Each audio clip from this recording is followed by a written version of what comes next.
the AFC West is next. What do you know? How do you know? AFC West. I mean, do we? I mean, we can go over Kansas City if we want. I mean, they are probably. It would be an upset of all upsets if they did not win the division. I'd be shocked if they didn't win the division. Even when their quarterback goes down, it just shows you to the credit of Andy Reid that they kind of always play well after that, which is pretty cool. Not for us, but for their team. Thoughts about the Chiefs? I don't see a lot of chink in their armor. I don't love their defense. Still don't love their defense, but offensively, if number 15 is going to play, number 10 is going to play, 87 is going to play, they're going to be damn good, right? Yeah, the defense, they're adding players though that have a chance to make them better incrementally. Not huge difference makers, but clearly they can get after the passer. Frank Clark and Chris Jones. Nick Bolton, the rookie linebacker, I think has a chance to play in the nickel and be a good player for them. And then on the back end, they have safeties in Thornhill and Mathau, and the corners they're okay. They're not elite, but they're good enough to hold up. But the thing is, they're going to have to lead so much, like they're going to have an opportunity to create turnovers and get after the quarterback. I think the one question I have on this team is the offensive line. I know they've gotten a lot of credit for going out and rebuilding it. To me, it's, Orlando Brown, is he going to hold up at left tackle over 17 games? Can he do it week in and week out? He did it a little bit when Ronnie Staley got hurt in Baltimore, but we haven't seen him do it over a whole season.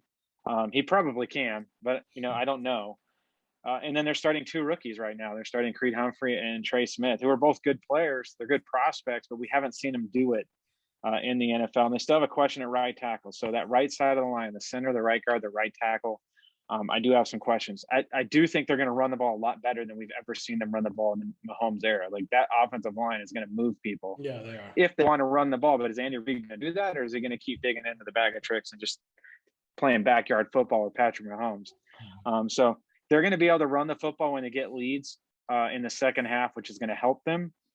And I do think, I think they're going to win this division pretty easily. And I know as a Raider fan, it's tough to say that, but I think this team's looking at 13 or 14 wins, 13-4, 14-3. They're going to have a hiccup here or there, but they're just too good up and down the roster consistently week in and week out. I mean, you think about it for Raider Nation too.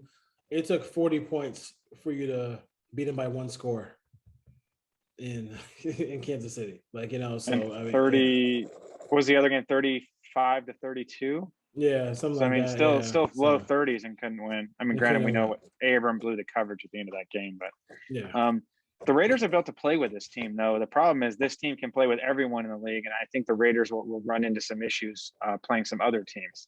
Yeah. So I think Gruden's done a good job building this team to compete with Kansas City, which they need to do, but they still have question marks against the other teams in the league that could have a little bit of different style. Yeah.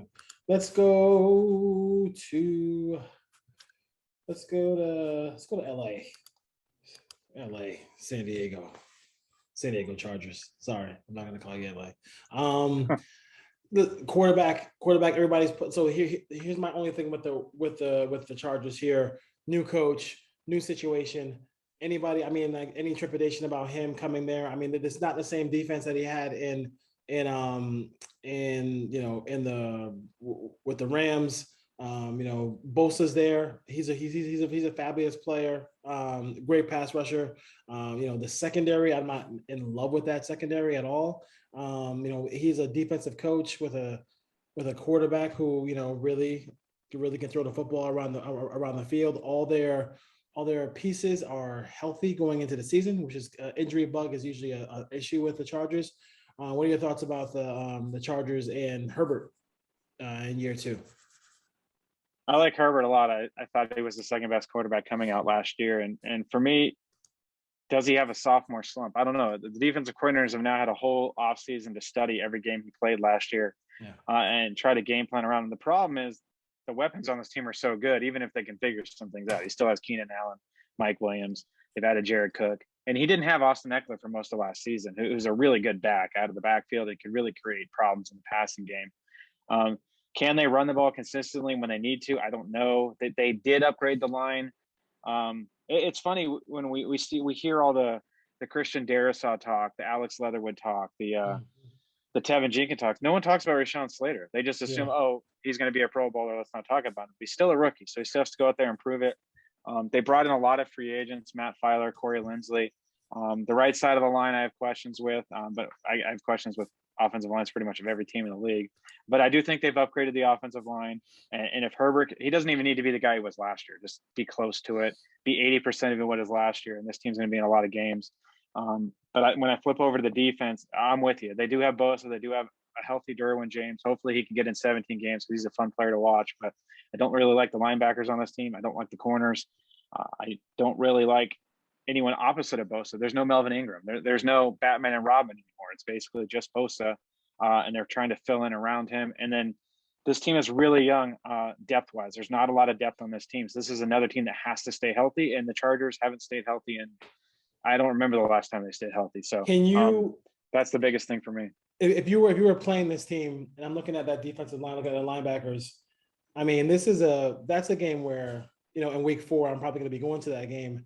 That's going to be a heavy personnel game for the Raiders to just run the football down their throat, right? I mean, this defensive line is going to get moved.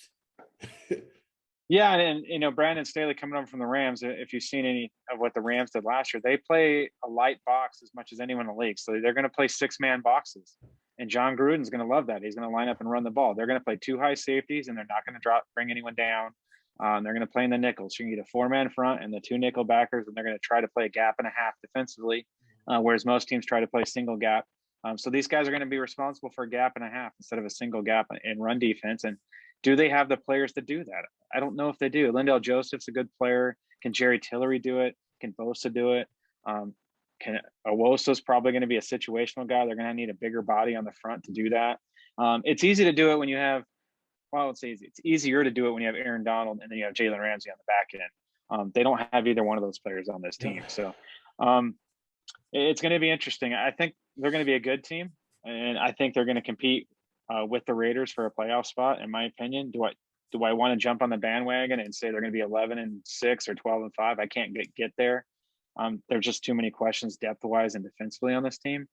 But if they get the lead, they're going to be able to play that style of defense. If teams have to pass, they're going to be in trouble. But you can run the football on this defense. Yeah, it's no question about it. I mean, and I also think I'll be worried about the production. I'll be worried about the production of Bosa, because if you don't get somebody on the other side who's going to be able to put pressure on the quarterback, you can load up on Bosa a little bit. Chip, you can do a lot of stuff with them. They have to move them around to be successful. Denver, all right. So Teddy B is in the building. I would be terrified if this team had drafted. Not that I don't think I don't think the first round corner is not going to be a really good player. If they drafted Justin Fields, I'd have been like, damn. And with those weapons, year 1, year 2, and then year 3 probably explode. But they went with the corner. Fangio is always going to go towards defense. What are your thoughts about this team here? Because they kind of listen. They screwed up on the Drew Lock pick. Raider fans, don't forget. I say those tweets when y'all said draft Drew Lock. They wanted them. The Raider fans wanted them. So don't play like when you don't play like you didn't want them. Your thoughts about what you thought about the Broncos here? I don't really see a big jump like everybody's saying. No fly zone or stuff like that. This defense has a chance to be good. My only thing is, it doesn't. If you're on the field, all those plays. If you're on the field, all the time, it's going to be difficult to really win, 10, 11 games. Yeah, my biggest concern, and we've talked about it with the Broncos, is the coaching staff. Vic Fangio is a defensive guy. He's going to want to play defense. He went with a conservative quarterback who's not going to turn the ball over, but he's not going to create any plays in the passing game either. Carolina couldn't wait to give him away, and they gave money to Denver to take him. Yeah. But is he going to be able to, the weapons they have on this team, they're not going to utilize. Teddy Bridgewater is going to check the ball down. He's going to throw it in the flat. Like, this guy's not throwing the ball down the field. Cortland Sutton and Jerry Jeudy, They're going to be like Shannon Sharp. They're going to be on the phone calling the president or whoever, begging to get out of there. I just don't see it. I just don't see how they have the weapons to be a really high-powered offense, but they don't have the quarterback to pull the trigger. I don't love the offensive line. Again, the right side of this line is big question marks for me. I like the defense. The no-fly zone talk, I think, is getting out of hand. I love the safeties. I love Kareem Jackson, Justin Simmons. I'm not scared of Kyle Fuller or Ronald Darby. They're solid, but I'm not throwing to my wideouts because of those two guys. And Patrick Surtain is a rookie. He's going to be good. I loved him as a prospect. He's still a rookie. So for me, you can move the ball on the outside. I don't love their linebackers. I don't like them, especially in pass coverage. If you can get those guys, if you can get Josie Jewell and Alexander Johnson trying to cover tight ends or backs or slot receivers, good luck, because they're going to get eaten alive. I do have some questions on this team, and the quarterback it's easy for me. I think they're finishing last place in this division. And I know they're all over Twitter talking to Raider fans about how they're going to beat the Raiders this year and this and that. I mean, the Raiders have had the Broncos number for a while. And they, for some reason, they think they're getting Minnesota Teddy Bridgewater from 2016 or 2017. He's not walking through the doors of Denver. You're getting the guy who what did he throw last year? I don't have his numbers in front of me. 7 or 8 touchdowns the whole season. It wasn't a lot. And I mean, Carolina couldn't score at all. So here's my thing with Teddy B, or in this whole situation. When you have a quarterback, you either have a quarterback or you have a quarterback who you say, oh, if he just doesn't make mistakes. If you have that guy that I mentioned second, you don't got a quarterback. So don't waste your time. Stop saying that. Oh, if Ryan Fitzpatrick just doesn't turn the ball over, well, we have a lot of body of work from him, and we know he's going to turn the ball over. Teddy B is going to throw the ball short, real short, all the time, every day. That's fine with me. I'll take my chances with Teddy B all day and all night. And then and I'll have KJ Wright covering the curls and the flats and all that stuff like that. I will take care of all that for you. I mean, if you really want to look at it, I know Bronco fans think they're going to the playoffs, but just go down the quarterbacks in the AFC and stop when you get to Teddy B, because it's going to be in the bottom 3 or 4 in the AFC. Like, there's some elite quarterbacks. There's Mahomes. And Derek Carr's a good quarterback. There's Josh Allen's an elite quarterback. Ben Roethlisberger's still good. Lamar Jackson. You can just go down the list. Justin Herbert. And to me, Teddy Bridgewater in a 16 teams in the AFC.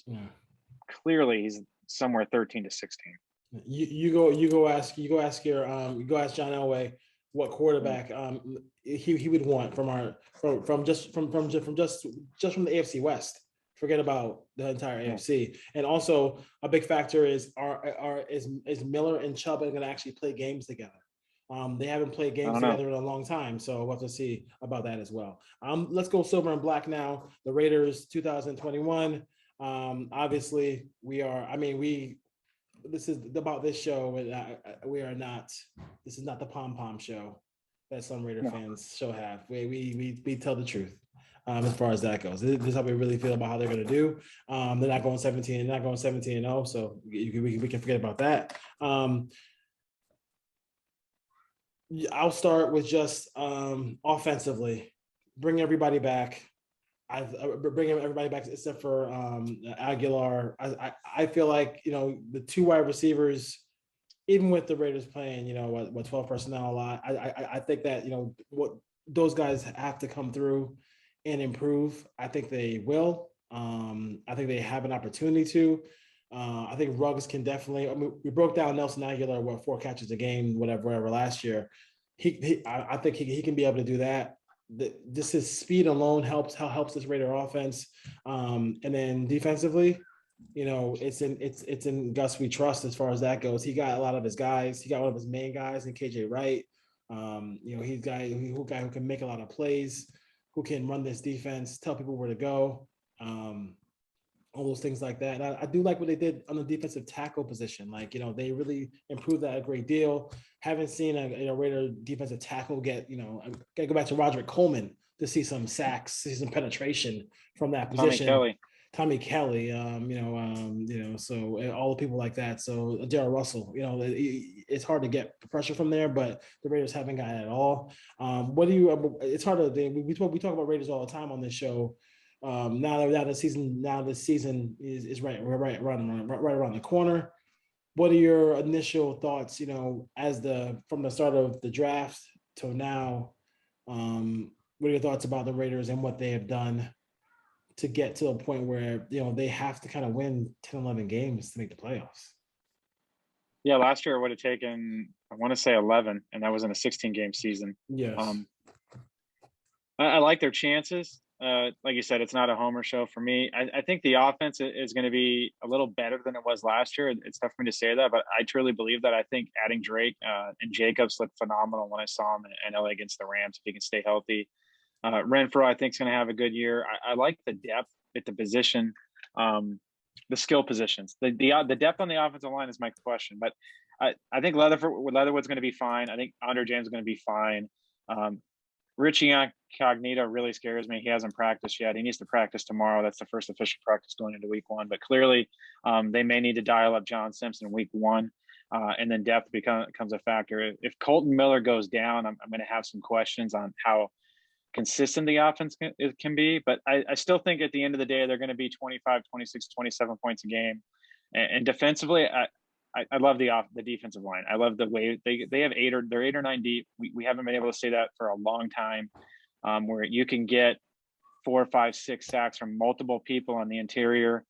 You might get double digits from each of those guys off the edge. You might get 3 or 4 from Cleve Farrell in a situational pass rushing role. So I think the sacks are going to be there. The pressure is going to be there, and you're going to see weeks where they're going to be able to get interceptions. Because they don't have their back turned to the quarterback. They're not playing man. They're not chasing guys. They're playing zones. And I think, as every player you've heard talk about, it's a simple scheme. The players can play fast and pick up on it. I have questions at corner. Trayvon Mullen, to me, is a good number 2, but he's going to have weeks where he's going to get beat by better receivers. Casey Hayward is going to be good. He knows the scheme, but his deep speed's still a concern. Like if they're going to run cover 3 and teams just start throwing the ball down the field vertically against him, he's going to have some trouble. And especially in this division, if he has to match up with Tyreek Hill, Mike Williams is a big physical guy on the outside, and down in Denver you have Sutton and Judy, but hopefully Teddy doesn't throw it down there. But they're going to be tested right away. The first 3 weeks are key because those are 3 teams that they're going to have to be lined up with. Their AFC, their interconference games, and their teams that they're going to see come playoff time as far as tiebreakers. Like they have to go 2-1 those first 3 weeks. It's going to be tough. But I think they can figure out a way to pull it off. And I'm really excited for this opening game next week. But for me, I'm going to line the division up. I think Kansas City 1. I'm going to go Las Vegas 2 at 10-7. I was going to say San Diego. I would say the Chargers 9-8.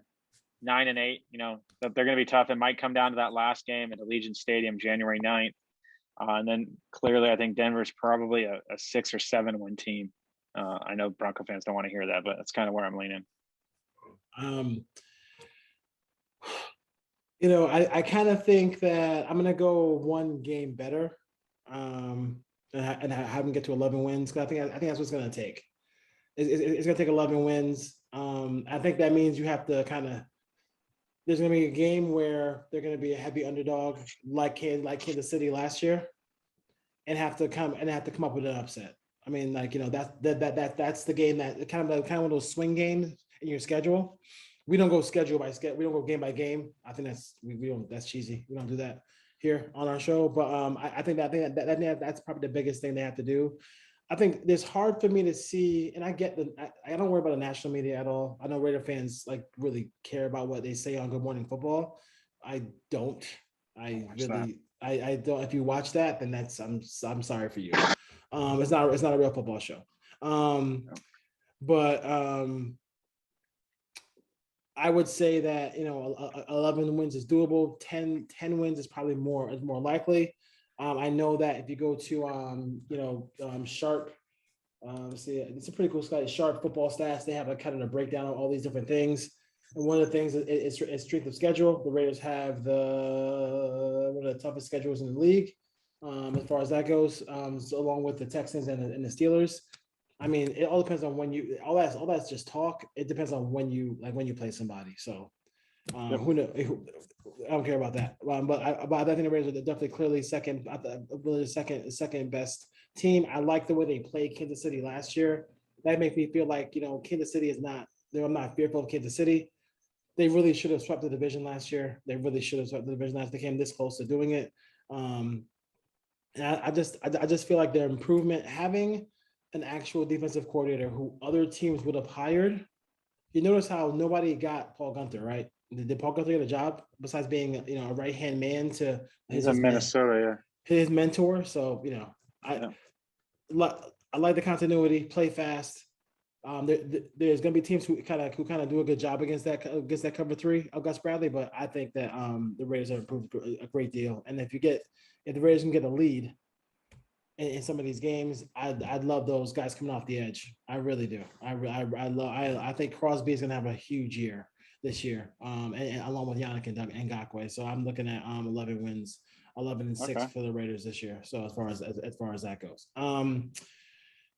Let's go real quick into the Monday Nighter, right? Monday Night Football, right? We're going to be next time when we do a show, we'll know the Raiders will have to actually play the game. So, your thoughts about this game? We did Raiders. We're doing Raiders offense against the Ravens defense this year.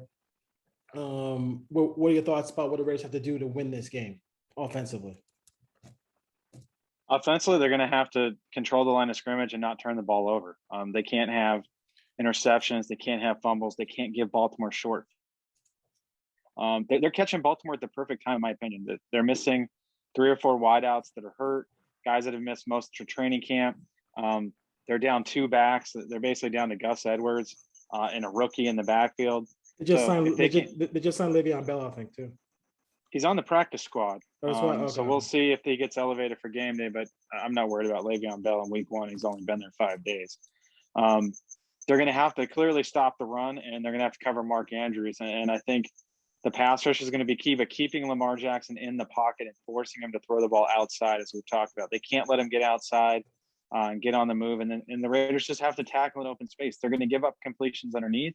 They just got to get the guys on the ground. Yeah. And if I think Baltimore's going to be able to move the ball a little bit, but if they can just, hold them to a field goal, 3 instead of 7, they can kick as many field goals as they want with Justin Tucker, because I think the Raiders are going to move the ball. And for me, I think the way John Gruden dials up an offense with all the different packages, the heavy personnel, the tight ends, the backs, they can move the ball against teams that have really good cornerbacks and just not force the ball outside. He can get Ruggs in motion. He can move guys around and create matchups.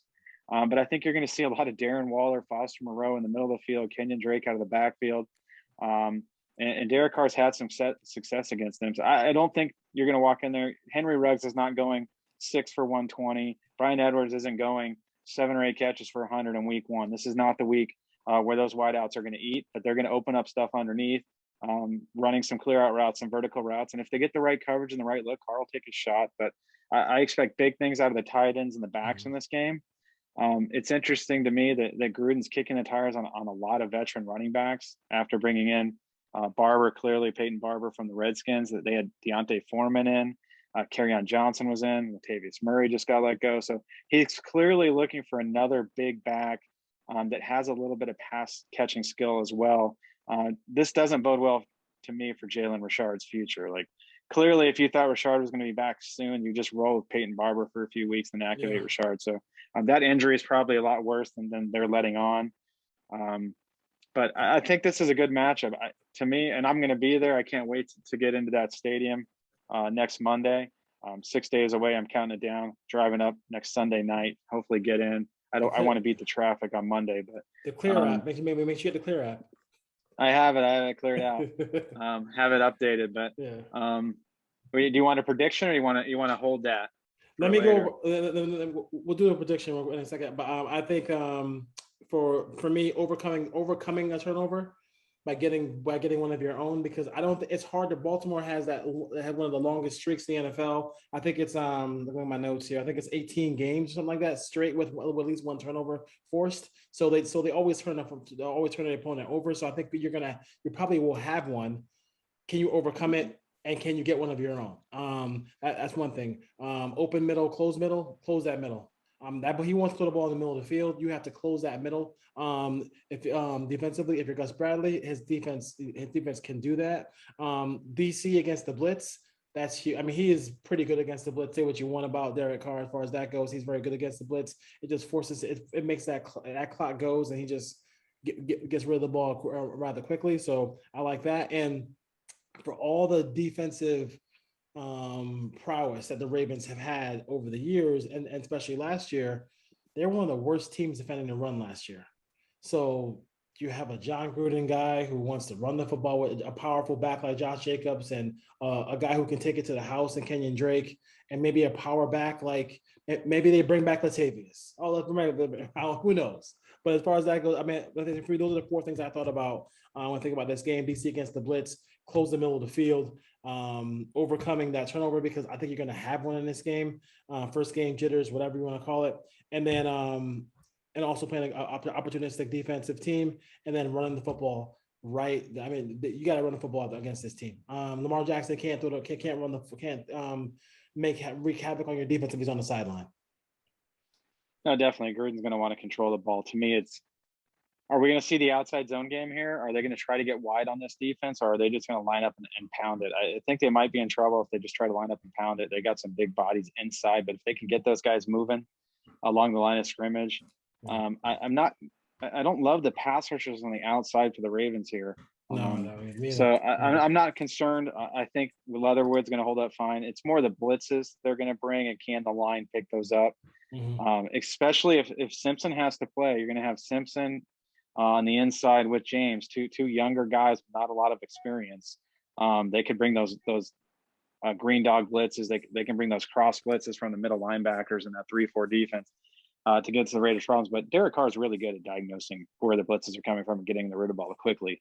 His problem is if you just play coverage and rush forward, and you can get pressure and not give him the quick dump offs, is when things kind of go haywire. But I think the Raiders are going to be up for this game. I think they have a realistic chance of hanging in there and making this competitive, if not pulling it out. I think the game is automatic. I mean, if this game wasn't competitive, I'd be shocked if it wasn't competitive. I think no question it's going to be competitive. Winning at the end, it's just he is such a special player and a dynamic, do it all kind of guy. He's one of those guys who you stop for 3 or 4 plays and then boom, he hits it. And when they go to that QB power up the middle, I mean, that's going to really test your defensive line and your defensive tackles when they start pulling those guards right up the middle of the field. So, what are your thoughts about this one? First real game with fans. Do you think the Raiders come out with victorious in this one? Yeah, I'm going to take the Raiders 24-20, pull the upset. I think they're 4.5-point underdogs. I may have to hit up the casino and back that up with a little wager before the game when I get into town. I'll take the home dog first game at Allegiant Stadium. If you're going to give me 4.5 points, I'll take that. This is the reason why I'm taking the Raiders in this game is because I felt like this was the same situation that they were in when they played the Saints. I don't think a lot of people thought they could beat the Saints. No one did. Nobody did, right? Nobody did. And I'm sure the line was like 6 or 5. And they really blew out the Saints. I mean, if the defense actually did anything, they actually blew out the Saints as far as that goes. But I don't think it's gonna be a blowout in this game. I think it's gonna be a hard fought, at times a defensive struggle. I think you have to find out where Hollywood Brown is on every play. They'll lull you to sleep. I feel like they're going to get up to a fast, emotional start, make some plays. Then Baltimore will settle in. It'll be back and forth, and at the end, I think the Raiders will pull it out. I think it's more the Raiders have to, for the first time, maybe in our lifetimes or just recently, is they have to develop some kind of home field dominance. Like they had 8 home games this year. Like got 9. They have 9 home games this year.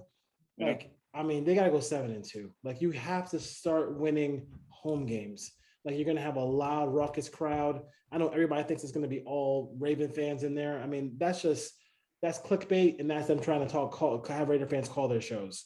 They know, everybody knows that place is going to be full of Raider fans as far as that goes. They need to develop a home field.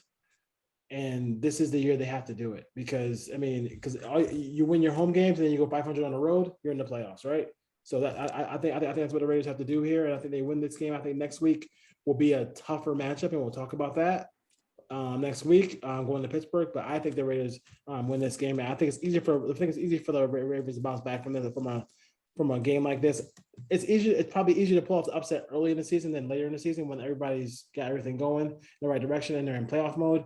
I think the Raiders win that game. I'm around the same, probably 27-24 Carlson from way downtown bang at the end of the game.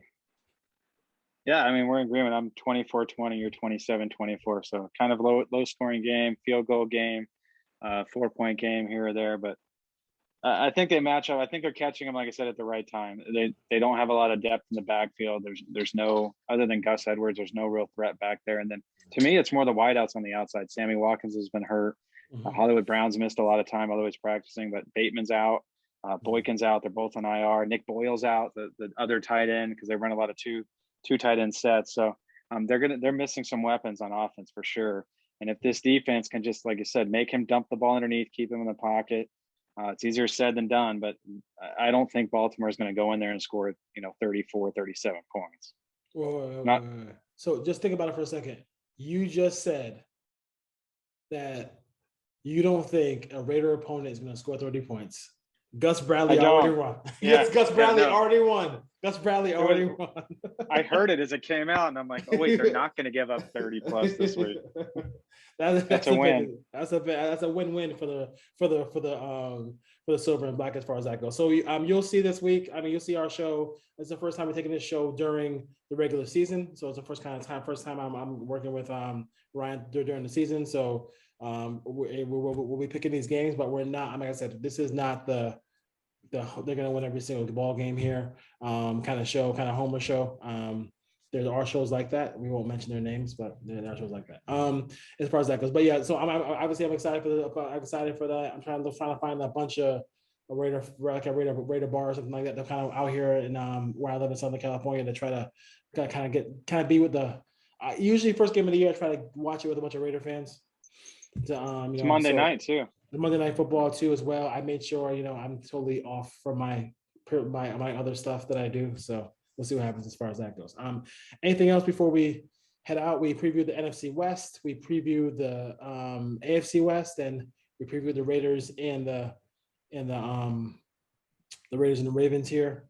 I'm still upset with the Ravens because they can have all black uniforms, but the Raiders can't. That kind of drives me crazy.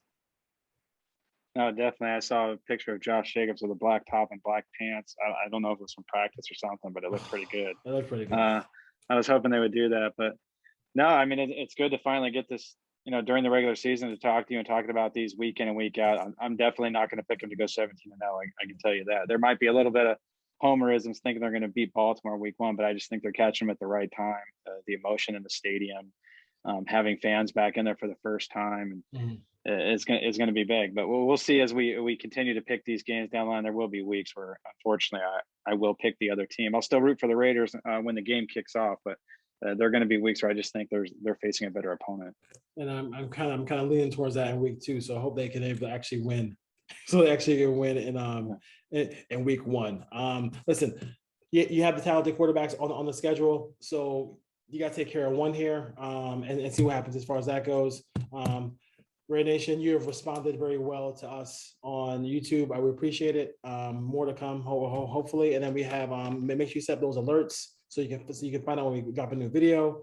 The merch, I will put that. I'll put that in the comments as well. So to definitely get that. It's gonna go to a good cause. I'm still waiting for a response to tell you what charity that the merch is gonna go to as well. So definitely stay tuned for that. And that's pretty much it. Listen, Raider life is good. So hopefully for me so far, Russell Westbrook's a Laker. The Giants are on fire. I just need this to come through on Monday night. So that's about it. They need to get back to dominating Monday nights like they did when I was a kid. If they were on Monday night, it was a win. Give me 7 wins. And you had 9 home games. Make the play. And none of them are in London. Make the playoffs. No. Make the playoffs. Oh my goodness. All right, Ryan.